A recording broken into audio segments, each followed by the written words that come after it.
शबरी की कहानी के पहले भाग में हमने जाना कि शबरी एक भील आदिवासी कबीले के मुखिया की बेटी थी, जिसके बारे में बचपन में ही पंडित ने शबरी के परिवार को बताया था कि वह आगे चलकर सन्यासी बन सकती है।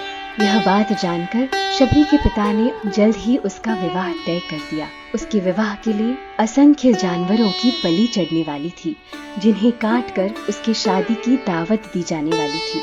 यह जानकर दयालु शबरी बहुत दुखी हुई। वह पशु पक्षियों से प्यार करती थी और उसके होते इन जानवरों की उसी के कारण बलि चढ़ने नहीं दे सकती थी। इसीलिए शबरी संसार के बंधनों से दूर होने के लिए जंगल की ओर भाग गई। भागते भागते जब वो ऋषि मुनियों के वहां पहुंची और उनकी सेवा करने के लिए विनती की, तो सभी ने उसे केवल निम्न जाति की होने के कारण ठुकरा दिया। इस तरह कई ऋषियों और मुनियों की झोपड़ी के आगे झाड़ू लगाकर और उनकी सेवा करने की मिन्नत करते हुए उसने कई दिन काट दिए, लेकिन हर दरवाजे पर उसे केवल अनादर और इनकार ही मिला। ऐसा करते करते एक दिन शबरी मतंग ऋषि की कुटिया में पहुंची। वहां पहुंचकर मतंग ऋषि को शबरी ने बताया कि वो उनसे गुरु दीक्षा लेना चाहती है। उन्होंने खुशी खुशी उसे अपने गुरुकुल में रहने दिया और भगवान से जुड़ा ज्ञान देते रहे। शबरी ने भी अपने गुरु मतंग ऋषि की सेवा करने में कोई कसर नहीं छोड़ी। वो गुरुकुल के सारे काम करती थी। शबरी से खुश होकर मतंग ऋषि ने उसे बेटी मान लिया था। समय के साथ मतंग ऋषि का शरीर बूढ़ा हो गया। उन्होंने एक दिन शबरी को अपने पास बुलाया और कहा, बेटी, मैं अपना देह त्यागना चाह रहा हूँ। बहुत साल हो गए इस शरीर में रहते रहते। शबरी ने दुखी मन से कहा, आपके ही सहारे मैं अभी तक जीवित रह पाई हूँ। आप ही चले जाएंगे तो मैं जीकर क्या करूंगी और मेरी मुक्ति का क्या होगा। आप अपने संग मुझे भी ले जाइए, मैं भी देह त्याग देना चाहती हूँ। मतंग ऋषि ने जवाब दिया, बेटी, तुम्हें चिंता करने की जरूरत नहीं है। राम तुम्हारी चिंता करेंगे और तुम्हारा ध्यान भी रखेंगे। शबरी ने राम का नाम सुनने के बाद पूछा, वो कौन है और उन्हें मैं किस तरह से ढूंढूंगी। मतंग ऋषि ने बताया, राम कोई और नहीं, भगवान विष्णु के साक्षात अवतार हैं।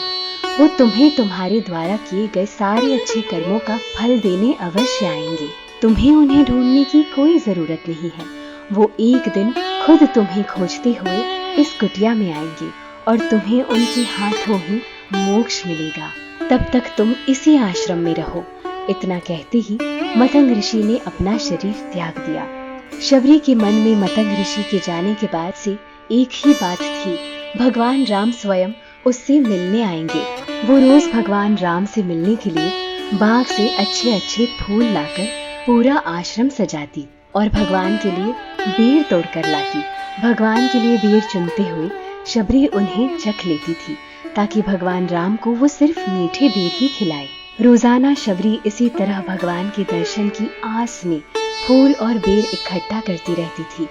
इसी तरह इंतजार में कई साल बीत गए। शबरी का शरीर एकदम वृद्ध हो गया। फिर एक दिन भगवान राम अपनी पत्नी सीता के हरण के बाद उन्हें ढूंढते हुए शबरी की कुटिया में जा पहुंचे। शबरी ने उन्हें देखते ही पहचान लिया और शबरी अति आनंद से भर उठी और फूलों से शबरी ने भगवान राम का स्वागत किया। फिर अपने राम को कुछ खिलाने के लिए वो सीधे बेर तोड़ने के लिए बाग गई और चख चख कर उनके लिए बेर लेकर आई। फिर उन्होंने बड़े ही प्यार से भगवान राम और उनके भाई लक्ष्मण को बेर दिए। भगवान राम ने भी उतने ही प्यार से उन बेर को खाना शुरू किया। तभी बेर देखकर मुंह बनाते हुए लक्ष्मण ने कहा, भैया, ये बेर झूठे हैं, इन्हें आप कैसे खा सकते हैं। भगवान ने जवाब दिया, लक्ष्मण, ये झूठे नहीं बल्कि बहुत मीठे हैं। शबरी माई हमारे लिए ये बेर बहुत प्यार से तोड़कर लाई है। इतना कहकर भगवान राम बड़े प्यार से उन बेर को खाने लगे। फिर भगवान राम ने जाते हुए शबरी माई से कहा, आप मुझसे जो चाहे वो मांग सकती हैं।